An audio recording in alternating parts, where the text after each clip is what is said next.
We are live here, as always, with Josh Nelson, Sox Machine. We're going to talk some Star Wars. I think this series is living up to all of the hype right now. I'm really enjoying it. But before we get to that, Josh, some other Star Wars news. Star Wars is like in Fortnite now. I've never played it. I'm not familiar. I need someone like you who has played it previously to tell me if this is a real picture. Is this really from Fortnite? Because I'm almost downloading it if I get the Emperor with the huge machine gun. I'm gonna assume yes. I haven't played in a few years, but when I did was on the Nintendo Switch because it was just easy that way. And you can even play on your smartphones now. Fortnite's one of those games like you and I on the older side of gaming that remembers like extremely old on multiplayer gaming started with Contra. You just got to get used to absolutely getting your ass kicked. Like I've seen highlights because I was about to get into it, but right now they're doing some type of collaboration with Sabrina Carpenter. So right now you can be Sabrina Carpenter shooting everyone with machine guns or random weapons or whatever. Yeah. So I know they've done Marvel in the past, which that looked pretty cool. You could be Thanos. So at that time, during that promotion, you can collect the Infinity Stones and unlock power. So if you became Thanos during a particular game, you just owned everyone. Yeah. So I'm curious about the Star Wars. I think I may try it again, knowing I'm going to get my ass whooped. I'm going to expect an update next week. I'm going to expect an update on next week's show. We got and some pictures because I want to see what this really looks like. So if it's on your phone, hopefully you can just grab a couple shots. Let's get into the episode though, Josh. Just initial thoughts. I mean, 3 episodes. I broke it up this week. Didn't watch it all in a row. It still works because I didn't leave a lot of time. I left a few hours in between. But what did you think overall? These episodes are phenomenal. Like Emmys. All the Emmys right now. It's going to be hard, Chorizy, just from a TV standpoint, that anyone releases this year during the awards year. I don't know how you're going to beat Andor. The way they timed it, and it's part of the writer's strike, like you would need Shogun to be released in this voting period to have any chance of beating Andor. So good luck to all the other TV executives. You're going to see Star Wars collecting Emmys, which is going to be big for the brand, I guess. But just the storytelling, it's completely different. It's very Cold War, very spy. This is what I think Marvel was trying to accomplish with Secret Invasion, but everyone is playing everyone. And there's a great line. I think it was from the doctor when he was initially interrogating and torturing in season 1. Everyone has their own rebellion. And Chorizy, damn, that theme stuck with each episode. Everyone thinks they're on the same team. Everyone's supposed to be working together, but everyone has their own rebellion. And I just love that theme. And it definitely came to play in these 3 episodes. Speaking of that, we finally get a look at the Gorman front. And now as I'm like into all the Star Wars stuff all over the place, just thinking about this all the time, kind of reading everything I can. The Gorman front always seemed like a well-organized, well-oiled machine when they talk about it, right? And we finally get a look at it, and it's like, like 10 dudes just like trying to figure it out on the fly. They got no training. They don't know how to fight. They got like 2 guns. 3 guns, one gun too many. But we finally see this, and it's so amateur. And I know we're going to jump ahead now. How does this escalate? How quickly does it happen? And do you think Vel is going to stay there with them after Cinta's death? No, I think she's going to leave, and the Gorman front may get bolder. Because they may look at it as, hey, we done this with her. She gave us some important lessons. We have confidence now. Now we have real weapons. Because I just don't think the Empire is going to let them go. Like the Gorman front is maybe they're gonna have to go out, to the fields, I think is what they called it, even like the spider caves, and to fight off the Empire. And they're gonna be like hunted down because they're gonna be considered terrorists. And that's how I foresee the next maybe 1 or 2 episodes of the Gorman Front before they are completely annihilated, right? Because what's great about these 3 episodes, they're talking about this new armory that's being built. We have not seen any mining whatsoever. Like, this planet, I'm assuming, is not going to exist and get destroyed, to be stripped of all of its resources. So I am curious of what's going to be happening with the Gorman Front, but no, I don't think she stays. And I do think that Deidre's plan is going to go off to what she had coordinated all along, is that it's going to be the resurgence that you can count on. And they're going to do something bold and dumb soon. I agree with you. I agree that this is her plan coming to fruition. It's going just how she wants it. I do think that Luthen also has a plan. And I do think that he makes Vel stay there.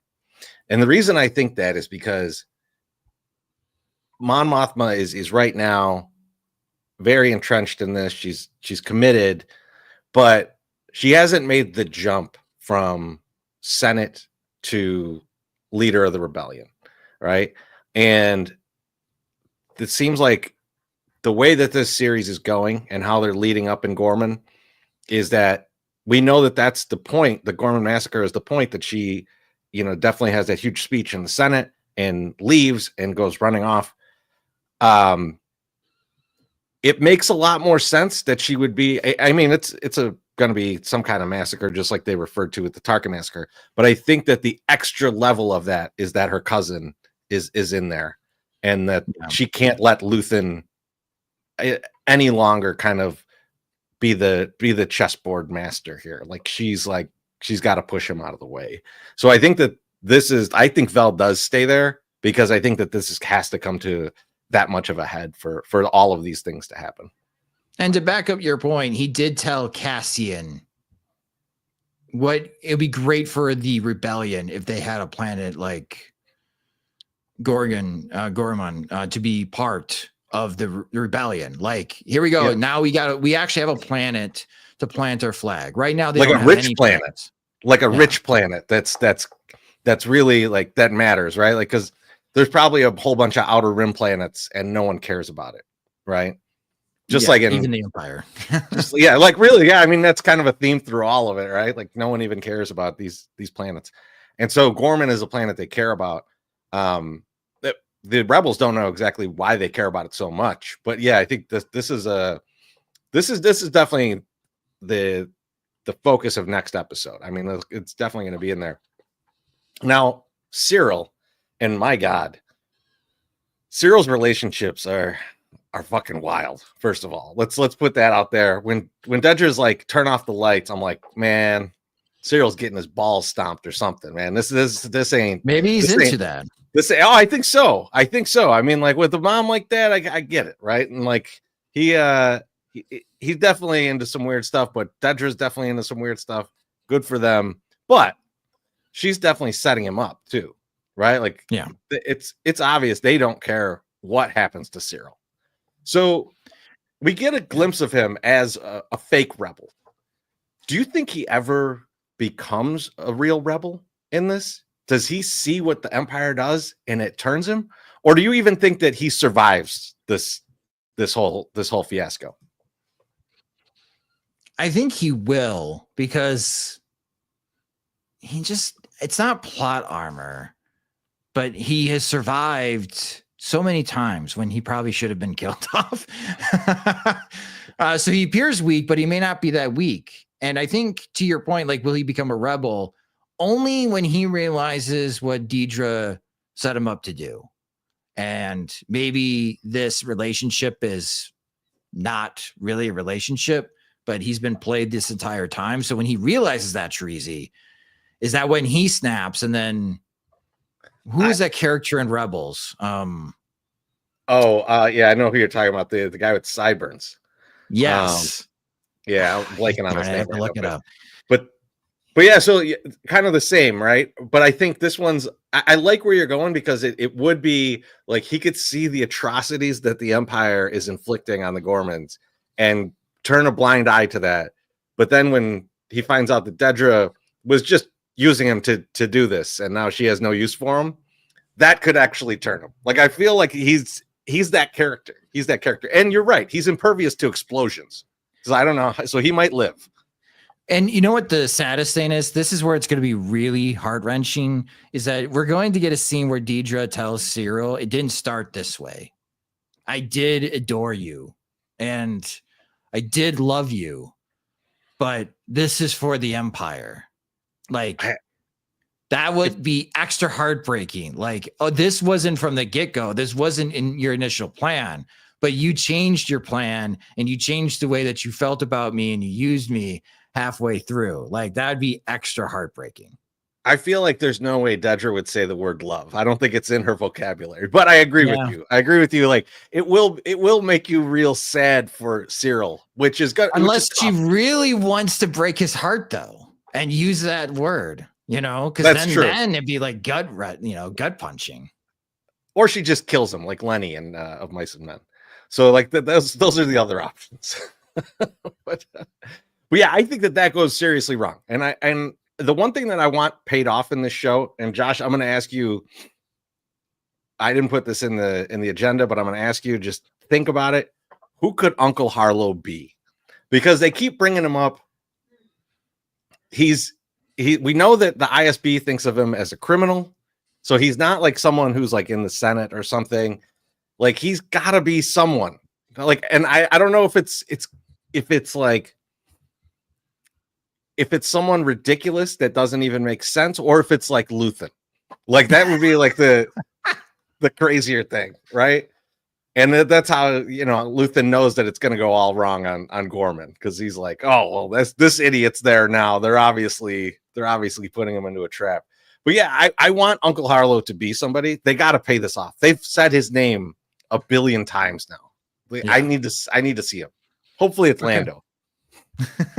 That'd be awesome. I was trying to think. I was pressing myself for like who the heck could this be? And like there's too many ridiculous ones, like it being like Hondo Anaka or something, but yeah, no, I mean like it's gotta be someone of note. Or at least I hope it is. I think that gets paid off, I hope, in the final episode. But for now, let's move on to another one of the factions that we saw, and this is Saw Gerrera's partisans. Yeah. Now, Wilmon has quite a journey here, right? He's just there to set up some equipment, teach them how to use it, and next thing you know, the dude he's teaching is getting his damn head blown off. So, what did you think of that whole scenario where it seems like Saw kind of traps him into this, but then Wilmon embraces it? Well, we know why Saw has to be on a breathing machine later on. Well, I mean, I think they're saying that he's not on a breathing machine, that he is breathing in the Rhydonium. No, yeah, he is now, but later on, no. In Rogue One, I think they're saying that the mask is the Rhydonium. He's just addicted to it. Oh my gosh. That would be wild if that's okay. I thought it was oxygen, but oh man, he's in real bad shape in Rogue One. No, I liked on how these scenes played out, because the thing about Saw is that he's constantly paranoid and always be interrogating everyone. And Forrest Whitaker just absolutely crushes playing Saw Gerrera. Oh, he's excellent. I now can't see anyone else playing or even voicing Saw Gerrera. So he's one that I'm happy was able to come back and continue doing this. I do want to bring it up later in the show. There's already been a recasting that threw me for a loop. We'll talk about that. We're definitely going to get to that. I don't know if I necessarily like it, but I understand logistics and whatnot. But Saw is really reckless, and we're seeing just how reckless he is, but we're also seeing how smart and how he loves to throw the Empire off of his trail, because he loves blowing things up, Chorizy, but the Yeah. Empire has a really tough time hunting him down. And I think we're learning why, that he's able to manipulate and be able to identify who are those that are either traitors within his own faction or could be planted Imperial spies. Yeah, the insanity is truly there, and I love. Forrest Whitaker does a great job of it, and this whole Rhydonium thing, which I think is new. I think they're like kind of throwing that in of like, oh yeah, that's what he was breathing in, which adds to the Rogue One. Like it makes it different. Like just when you start thinking about it like that, and like I kind of wonder, like, did he lose his legs in a Richard Pryor type accident rather than like some crazy explosion? So. But I thought what was really cool here is that, you know, we talked about this last week when we were talking about the journey that Bix and Wilmon are going on. And Wilmon's lost his dad, and then he lost Brasso after that, who was like the only other father figure he had. So he was definitely on his way to be a radical. He's the one who threw the bomb in you know, the finale of last season. So seeing him kind of see how crazy Saw is, know that guy was not a traitor, and know that he just didn't trust him to do the job and he wanted Wilmon to be stuck there to do it. He sees all that. And even after that, he's like, this is my best opportunity to fight. This is where I can make the most difference. And he just gets into it. And it's frightening on a number of levels. And so I really liked the way they did that. Were you surprised by his turn into like, yes, I'm going to be a part of this? Yeah, I am, but it was a good speech by Saw. And but then again, Wilmon probably realized there's no escaping Saw Gerrera. Like if I even attempt to run, he's going to shoot me in the back. So what other option do I have? So I think he's just embracing the lack of opportunity that he has. Saw would say you have an opportunity to be a fighter, to stand up for something and to do something meaningful. Whereas with Luthen, even times during these 3 episodes, there's been a lot of questions internally, even with their own faction of like, are we making any ground? Where are we going with this? I think Luthen uses the line that I'm drowning, that there's so much information and so much to do. It just feels very overwhelming. Where Saw Gerrera is like, let's go steal some fuel and blow shit up. Okay.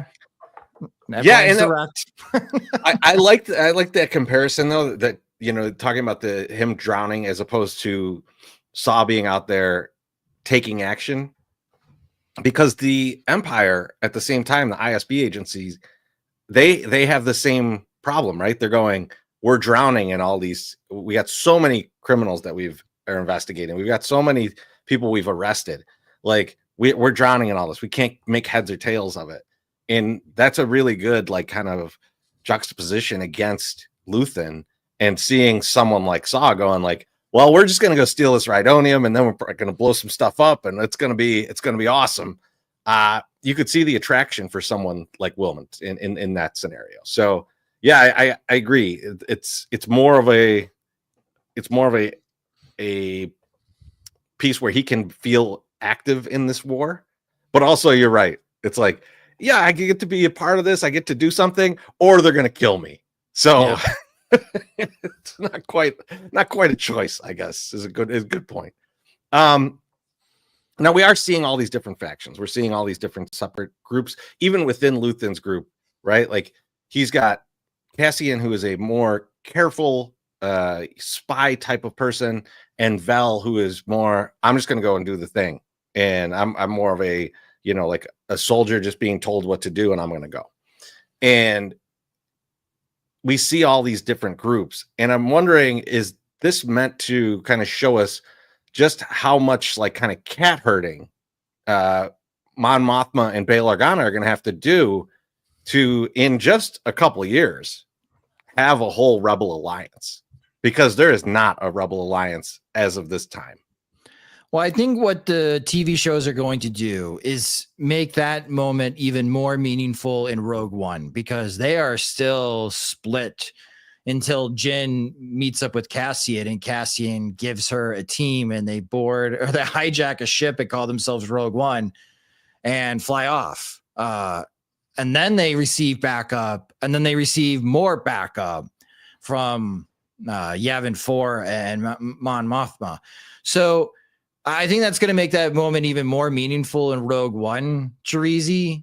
So I think I'm going to go and vote and say we're still going to see these separate factions, but why they are losing and why they continue to lose. And it feels like there is no hope, that it's not building up to something in the shows, but it will make Rogue One better. And it may make, I don't know how, it could make A New Hope better as well as movies. So that's what has me excited, because I think that's what Tony Gilroy was getting at. Like, as soon as you're done watching this show, you're going to want to watch Rogue One. And then after you see Rogue One, you're going to want to watch A New Hope right away. Like, making this, I think you even pointed out, like Lord of the Rings, you want to watch all three at the same time. Yeah.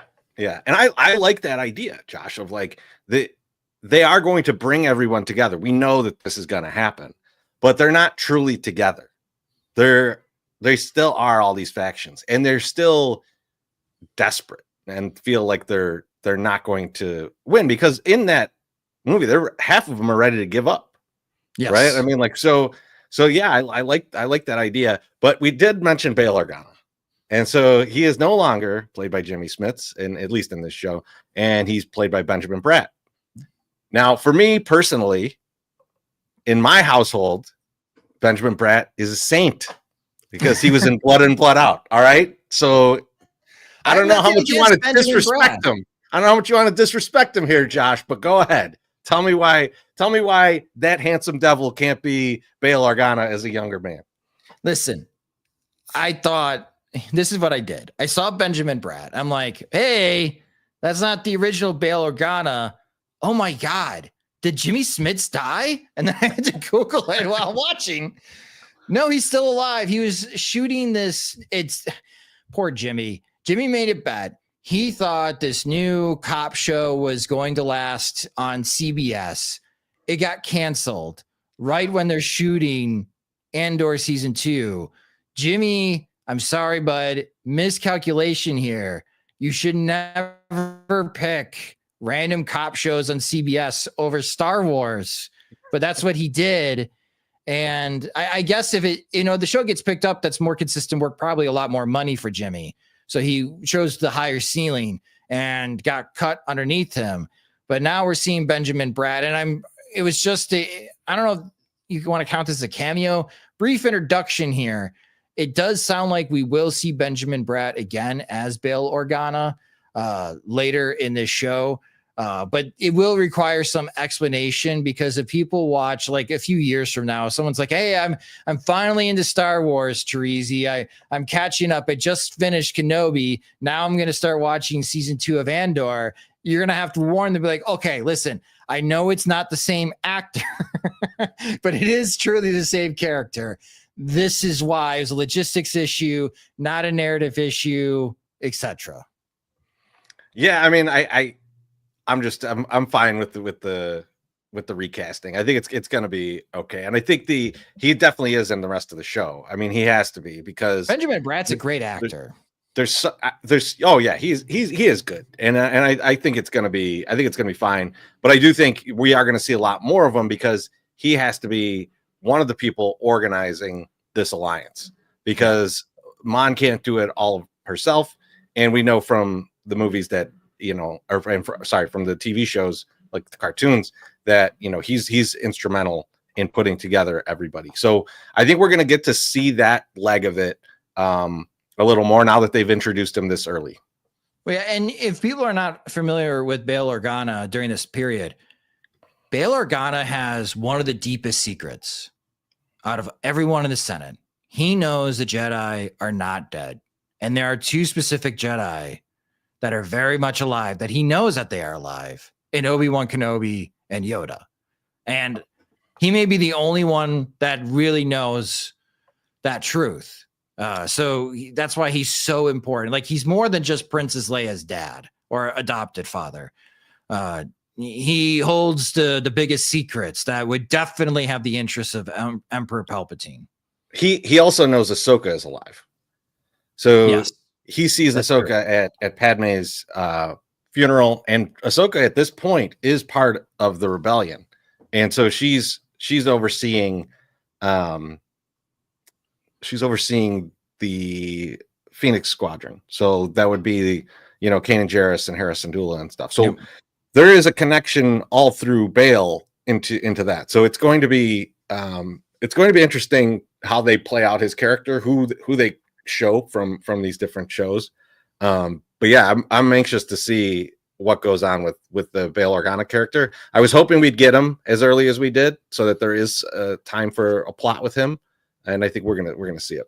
Do we get in this show a hologram conversation between Bail Organa and Ahsoka?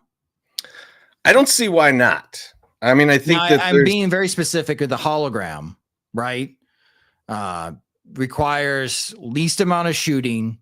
You could shoot it separately. It'd be like a recorded back and forth. I don't know. Has there been any leaks? Is Rosario in Andor? No one said anything, but they do have to plan Mon Mothma's escape from the Senate floor to Yavin 4. I think that's where they go. That rhymed, by the way. So I think that they have to plan that. So and I'm assuming Bail, yeah, because the rebels, the Phoenix Squadron is the one that gets her the last half of the way. So it's like Freddie Prinze Jr. He's not in that episode. Oh, that's right, he's not. But it would be Hera, Ezra, and I'm blanking, Zeb. So, and of course Chopper. So there is a chance of that. People have talked about that, but I think since we already saw that play out, we won't see that half of it. We'll probably see the half of Bail getting everybody to congregate to Yavin. I think it's Yavin 4 where they go. Yeah. Everybody to congregate there, because all these kind of ships show up at the end. So my hope is that if we're going to get someone out of that, we get Akbar. I need some Akbar, baby. So that's my hope. I bet we do. Because Gilroy's already said, no, we couldn't make it work with Hayden Christensen and Darth Vader. Too big of a character. You can't just do a cameo with Darth Vader. You can't just do a cameo with Emperor Palpatine. And he's right. But nobody has brought up if the Rebels cast is going to be an Andor. And that would be baller. It's been talked about, and since they're all cast already, I mean, it would make sense. So like very kind of reasonable to do. But we'll see. I have another question for you about this episode, because a big portion of this episode is the paranoia of Bix and Andor. And at the end, we get a great scene. Where she gets to kill Gorst. I thought it was a dream. And then when I was like, wait, this ain't a dream? Excellent. Yeah. Destroy this dude. And I was like, okay, Lonnie listened to Luthen, and he's like, we're moving fast on everything now. I just heard about this facility. Blow that shit up. Right. So I think we're starting to see the action start to fall. But my question to you is Bix truly back? Or was this just adrenaline to do this and it's still kind of falling apart? And then also, how does this all go wrong with Andor, Bix, and Luthen? I'm not too familiar with PTSD. And that's the thing about Bix in these 3 episodes, that I thought they were portraying PTSD very well for Bix, just having these relapses. And the struggle that people that deal with this type of mental torture and anguish, having to use drugs to subdue what you're going through. And she just directly confronted the issue, and we'll see if this is just part of her mental health recovery. Chorizy, she was doing this for her mental health well-being. So I get it. A lot better ending than the previous week, where we talked about that particular episode and, hammer to the head, and she ended up winning that battle. But this to me was more satisfying. Yeah. Oh man, getting to put that on him, and him like not realizing who she was, but like knowing, oh, I know you from somewhere. And it's just like, yeah, well, you should know what's going to happen then. Like, you should be a lot more nervous about the goings on of this situation. And blows him up. Like, here's all this torture. It's going to feel like forever. And then boom. Awesome. Well, because they were going to expand the project, right? You got to get rid of it, which was interesting to me because in A New Hope, they have those droids with the needle to try and like the interrogation droids. Yep. So they really were like, I think that they really ended this program. Like they got to start from scratch with a new thing. So this could be a scenario where like they take, this is like one of their first big advantages that they've taken in the fight. So interesting end there. I am wondering though, Josh, how does this fall apart? Like, because we know that Bix and Luthen are not in Rogue One. So something's going to go down. Like Andor and Bix are not anywhere near each other in Rogue One. What happens here? How does this fall apart? Whose fault is it? So I don't think Luthen is in as much control as we think he is. And I think Lonnie is my guess is Lonnie is going to do something dumb where he gets caught into the ISB web of lies and gets outed. And to save his skin, he's going to give up Luthen. And that's how Luthen is eliminated by ISB. And as Cassian and Bix try to escape, I foresee Bix saving Cassian's life. And that would be a very touching moment because right now it's all about Cassian doing what he must to keep Bix alive and safe. But at the end, I think it's her that ultimately makes sure that Cassian is alive and safe. And that's how I see their two storylines ending in the next, what do we got? 6 more episodes. We're halfway through. I don't think it's going to happen in the next 3, but then again, we are having pretty significant people get killed off in the 3rd episode. So I guess, Chorizy, who dies in episode 9? That is important to us. I think Andor kills Luthen. I think that kills Luthen. Yeah, I think they're kind of foreshadowing it with the whole like protecting Bix and protecting themselves, being careful. And if Luthen gets exposed, if they figure out who Luthen is, that's bad for everybody. And Cassian's the one that has to put him down. And I think it'll be made easier if he in fact sacrifices Vel on that planet, who Cassian worked with on that heist, right? Like, so I think that could be like, if he knows about that, if he's aware of that, and if he finds out that maybe Luthen is putting Bix into harm's way with something, he kills him.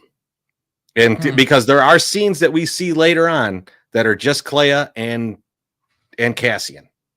And so I think that it could be the case that Cassian's the one that has, and you might be right. It might be that Lonnie rolls over on Luthen, and Lonnie's Cassian knows. Caught.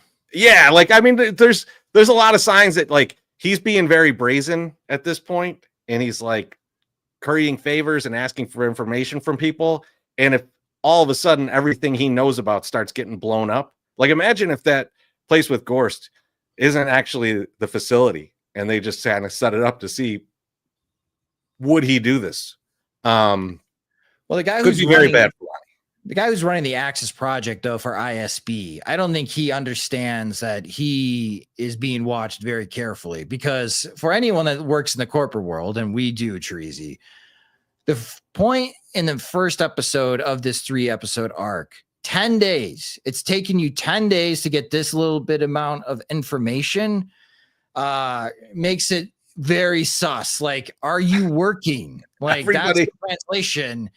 Why haven't you asked me for help? Like, there's a lot of people that are sus about this guy and wondering, are you a secret rebel spy?